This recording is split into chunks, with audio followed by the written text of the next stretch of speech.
Hey everyone, welcome back. Today's story is a wild one, full of love, betrayal, and the ultimate revenge. Imagine thinking you have the perfect marriage, only to receive a text that shatters everything. What would you do if the person you trusted the most was secretly living a double life? Well, that's exactly what happened to me, and trust me, I made sure karma did its job. Let's dive in. Lisa and I had been married for 6 years, and if anyone had asked me, I would have said our marriage was perfect. She was my best friend, my partner in everything. From the moment we met, we had an unbreakable bond, or at least, that's what I thought. Our life together was something I had always been proud of. We had our little routines that made everything feel warm and secure. Every morning, I would wake up a little earlier just to make coffee for her. She loved it with exactly 1 sugar cube and a dash of cinnamon, and seeing her smile after the first sip always made my day. We had our Saturday date nights, sometimes fancy dinners, sometimes just watching a movie on the couch, wrapped up in a blanket together. I trusted Lisa completely. We had always been open with each other, sharing everything, from small frustrations about work to deep conversations about our future. We even had a rule: no secrets, no matter how small. If something was bothering either of us, we talked it out. That's what made our marriage so strong, or so I believed. But looking back now, I realize that sometimes, when something feels too perfect, it's because we choose to ignore the cracks forming underneath. It started with small things I told myself weren't important. Lisa had always been affectionate, but suddenly, she wasn't. Our conversations became shorter, less meaningful. I would reach for her hand, and she would pull away, just slightly, but enough for me to notice. Then came the late nights.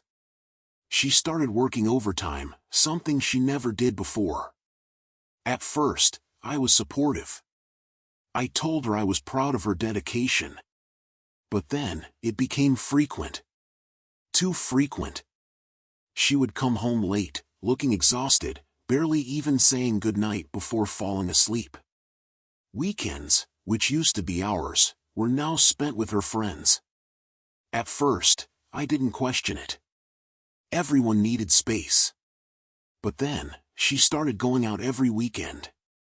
When I asked if I could tag along, she would laugh and say, "It's just a girls' night, you'd be bored." I told myself it was nothing. Relationships go through phases. People get busy. Maybe she was just stressed. Maybe she needed time for herself. Maybe, just maybe, I was overthinking. So I pushed the doubts away. I told myself I was imagining things. But deep down, a small voice whispered that something wasn't right.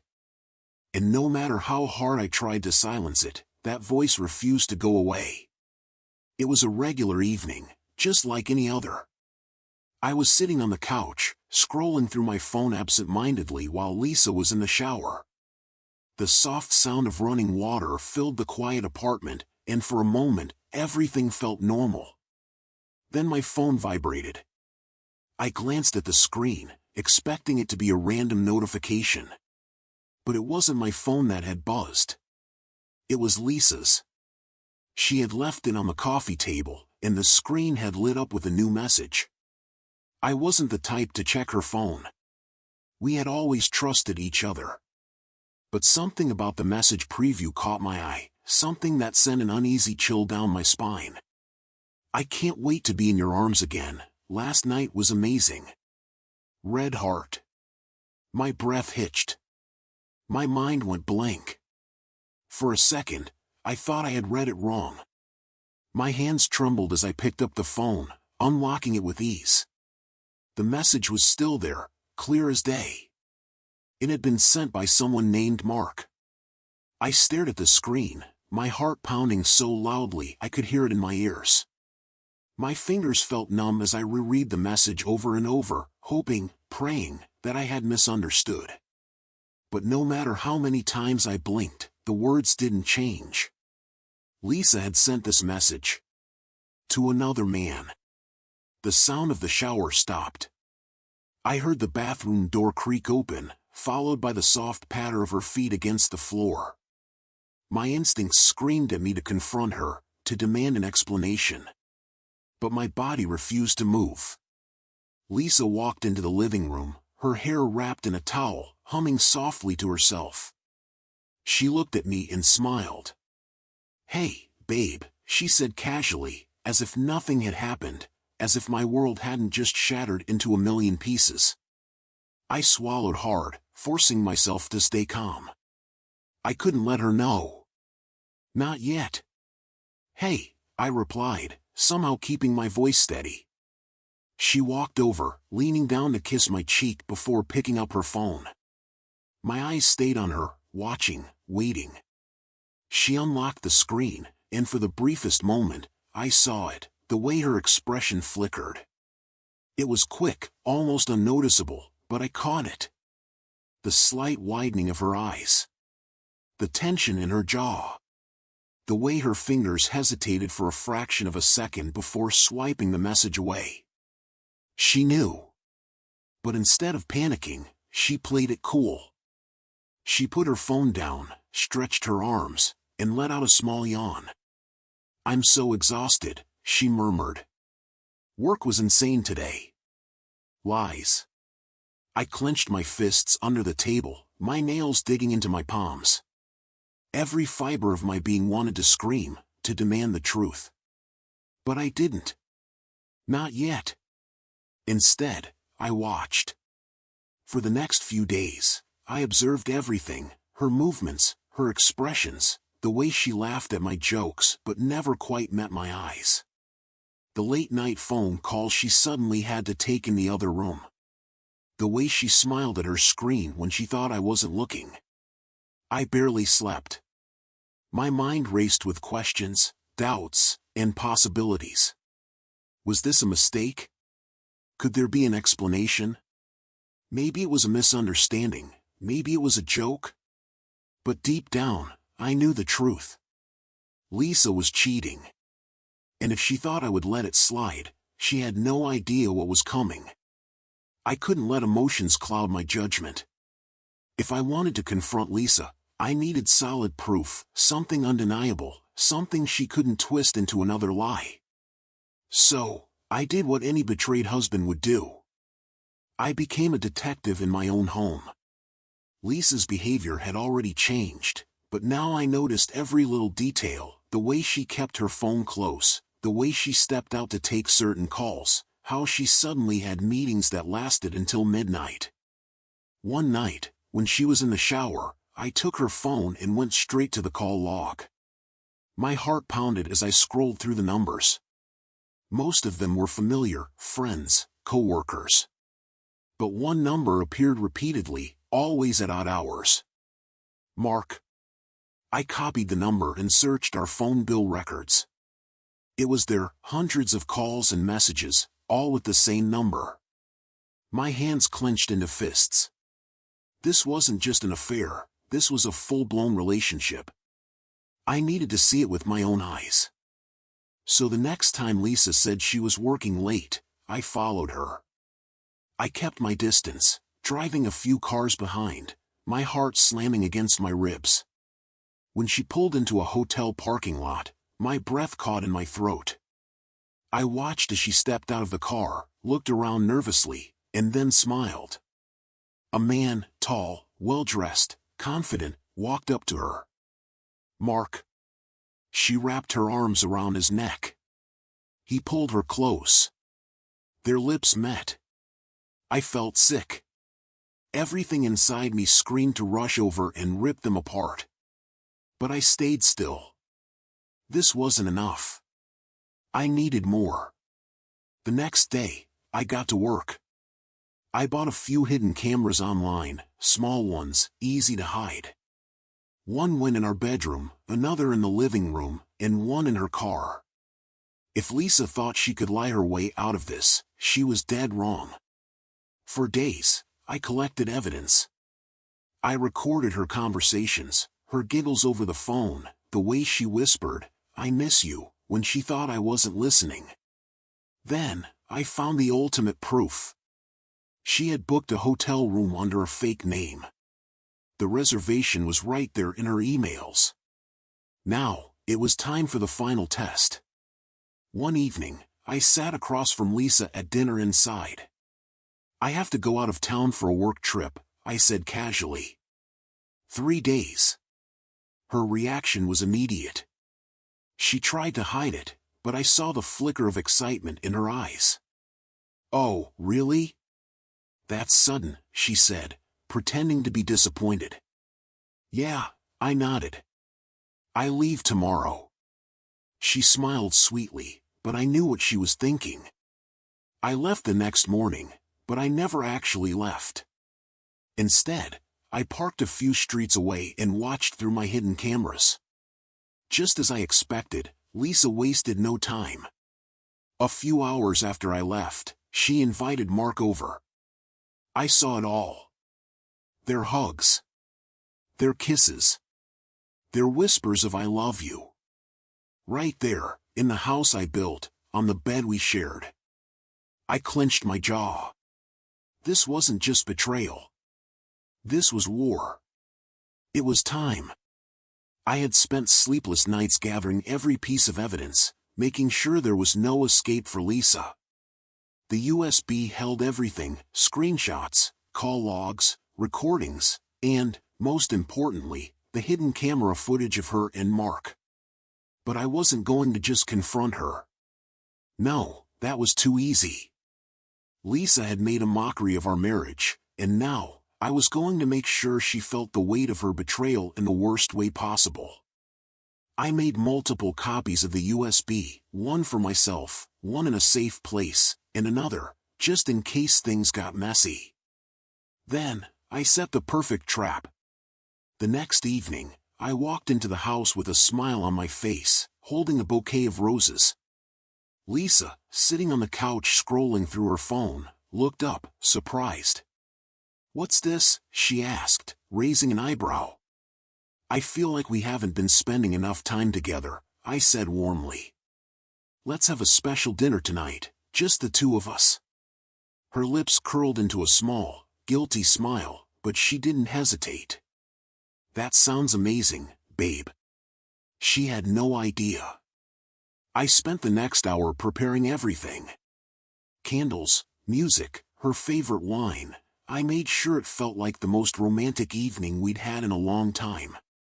I even pulled out the old projector, pretending I wanted to share something meaningful with her. By the time we sat down, Lisa was glowing, sipping her wine, completely at ease. "You're in a really good mood today," she said playfully. I smiled. "Yeah. I just feel like it's time to be honest with each other." She nodded, having no clue what was coming. I picked up the remote and clicked play. The screen came to life. At first, Lisa was confused as she saw herself on the screen, then, realization struck. The video started playing clips of her secret phone calls, her whispers of "I love you" to Mark. Her weekend getaways, the hotel visits, the kisses, the laughter. The room fell into silence. Lisa's face drained of color. Her wine glass slipped from her hand, shattering on the floor. "No, no, no, no," she whispered, scrambling to grab the remote. But I caught her wrist. "Sit down," I said, my voice calm but firm. Her breathing became ragged, her eyes wide with panic. I can explain," she stammered. This isn't what it looks like." I tilted my head, amused. "Really?" "Because it looks exactly like what it is." Tears welled up in her eyes. She shook her head desperately. "It was a mistake. I never meant to." "A mistake?" I let out a bitter laugh. "You don't accidentally book hotel rooms under fake names, Lisa. You don't accidentally send texts saying you love someone else.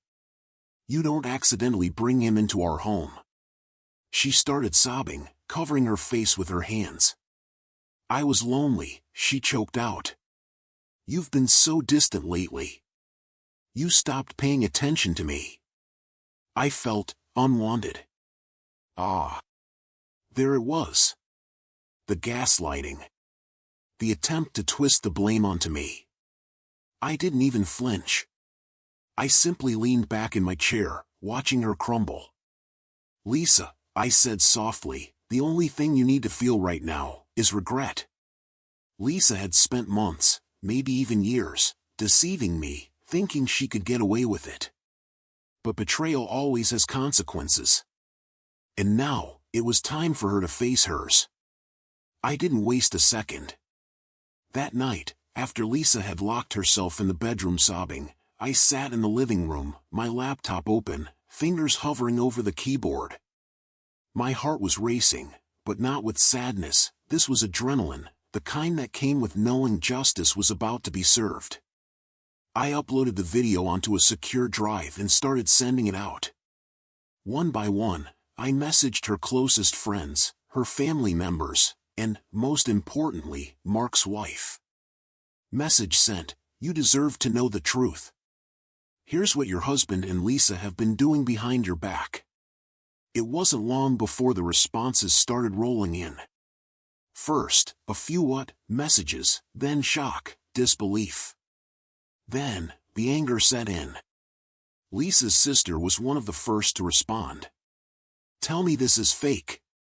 I sent her the full video. She went silent for a few minutes before replying again. I can't believe my own blood would do something like this. You're dead to me. One by one, more messages came. Some from her friends, who had no idea she was living a double life. Others from family members, too ashamed to be associated with her. The shame was spreading like wildfire, and there was no stopping it. I wanted her to feel what I had felt, betrayal, humiliation, loss. But I wasn't done. I opened my social media next. A single post. No details. No ranting. Just enough to let people know that something had gone down. Betrayal hurts, but revenge is sweeter. The comments came in instantly. Bro, what happened? Man, that sounds serious. If you need anything, let me know. I didn't answer. Let them wonder. Let them piece it together. Soon enough, the video would do all the talking. The best part? Lisa had no idea yet. She was still locked in the bedroom, probably trying to figure out how to lie her way out of this. By the time she finally faced the world, it would already be too late.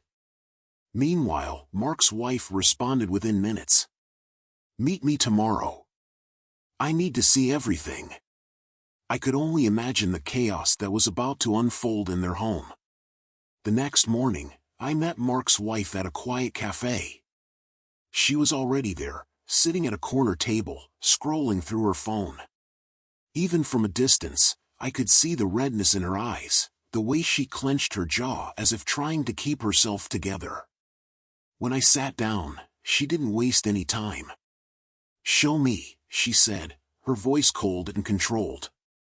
I slid the USB across the table. Everything you need is in here. Videos, screenshots, texts. I made sure there was no room for doubt. She nodded, plugging it into her laptop and pressing play. I watched as her expression shifted with every second of footage. At first, her lips tightened. Then her hands balled into fists. By the time she got to the final clip, the one where Lisa and Mark were in our bedroom, her whole body was trembling. A sharp exhale. Then silence. She closed her laptop with a soft click, staring at the table, as if trying to compose herself. Then she muttered, I want a divorce. I nodded. Same. We sat there for a while, both of us processing the reality of what had happened. But there was no sadness anymore. Just clarity. Mark didn't know it yet, but by the time he got home, his bags would be waiting for him at the door. Lisa, on the other hand, was already drowning in the consequences. When I returned home, she was sitting on the floor of the living room, surrounded by her phone, laptop, and countless unread messages. Her face was pale, streaked with tears. Her hands were shaking as she clutched her phone, scrolling through the damage. When she looked up and saw me standing in the doorway, something inside her snapped. Her voice cracked. You sent it to everyone? I tilted my head. Why shouldn't I? She let out a strangled sob, her whole body shaking. You ruined my life. I let out a humorless laugh. Oh, I ruined your life? Lisa, you destroyed our marriage. You humiliated me first. She crawled closer, grabbing my hands desperately. Please, we can fix this. I made a mistake. I don't want to lose you. I pulled my hands away. You already did. Then, I dropped the final bombshell. I've already spoken to my lawyer, I said calmly. I'm filing for divorce first thing tomorrow. Her eyes widened in horror. No, you can't. Oh, I can, I said. And guess what? Since we live in a no-fault divorce state, I'm entitled to half of everything. She gasped. But I worked for some of that money. And I worked for this marriage, I cut in. But you threw it away. Just like I'm throwing you away now. She broke down completely, sobbing uncontrollably, begging, pleading. But it didn't matter. By the next week, I had the divorce papers ready. Lisa had lost everything, her reputation, her friends, even her financial security. Mark had been kicked out of his house. His wife made sure he walked away with nothing but his clothes. And me? I walked away free. She thought she had won when she betrayed me. But in the end, I was the one who got the last laugh. The storm had passed, but its echoes still lingered in the air. After everything Lisa had done, after the pain she had caused, after the betrayal that shattered my world, I was free. Or at least, that's what I told myself. I had moved out of our home, leaving behind every memory of our so-called perfect life. The divorce was finalized within weeks, and just like that, Lisa was out of my life, legally and emotionally. I had taken my fair share in the settlement, half of everything, as promised. She fought, cried, begged, but the law didn't care about her tears. I was a new man. Or so I tried to be. Moving on was supposed to be easy now that Lisa was gone. And in some ways, it was. My confidence slowly returned. I started working out again, meeting new people, even going on dates. At first, it felt strange, like I was forcing myself to pretend I was okay. But as the weeks turned into months, I realized I was okay. More than okay. I had a good job, financial stability, and a fresh start. My social media was flooded with support from friends, people who had seen the downfall of Lisa and Mark unfold in real time. I became somewhat of a legend among my circle, the guy who had served the coldest revenge. But just as I was settling into my new life, the past came creeping back. Lisa never truly let go. It started subtly, an Instagram like here, a random comment on an old photo there. At first, I ignored it, brushing it off as nothing. Then, the messages began. At first, they were casual. Lisa, hey, how have you been? I ignored it. A few days later, another one. Lisa, I know you probably hate me, but I just wanted to say I'm sorry. I wasn't thinking. I messed up. I wish I could take it all back. I left her on read. Then came the desperation. Lisa, can we talk? Just once? I just need closure. Closure? She had her closure when she was sneaking Mark into our bed, whispering sweet nothings into her phone while I was breaking my back to provide for her. I didn't respond. Then, the voicemails started. late at night, drunken, sobbing. "Please, just talk to me. I feel like I'm losing my mind. You were the best thing in my life, and I threw it away. I'm so sorry. I don't even know who I am anymore." Every time I heard her voice, it reminded me of the nights I spent doubting myself, questioning my worth, wondering if I had done something wrong. Now, the power was mine, and I wielded it with silence. Lisa's life had unraveled faster than I could have imagined. I never had to lift a finger beyond exposing the truth. Karma took care of the rest. Her so-called friends, the ones who once gossiped and laughed with her, abandoned her. The humiliation was too much. She was the villain in their eyes now. Her own family distanced themselves, ashamed of what she had done. Then, there was Mark. The man she had risked everything for. The man she had betrayed me for. Mark, the supposed love of her life, dumped her unceremoniously the moment his wife left him. Turns out, he wasn't ready to give up his comfortable life for Lisa. Once the affair was out in the open, he wanted nothing to do with her. Lisa had no one left. She lost her job soon after.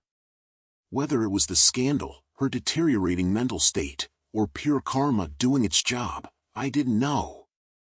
But when I heard about it through a mutual acquaintance, I almost laughed. She had gambled everything.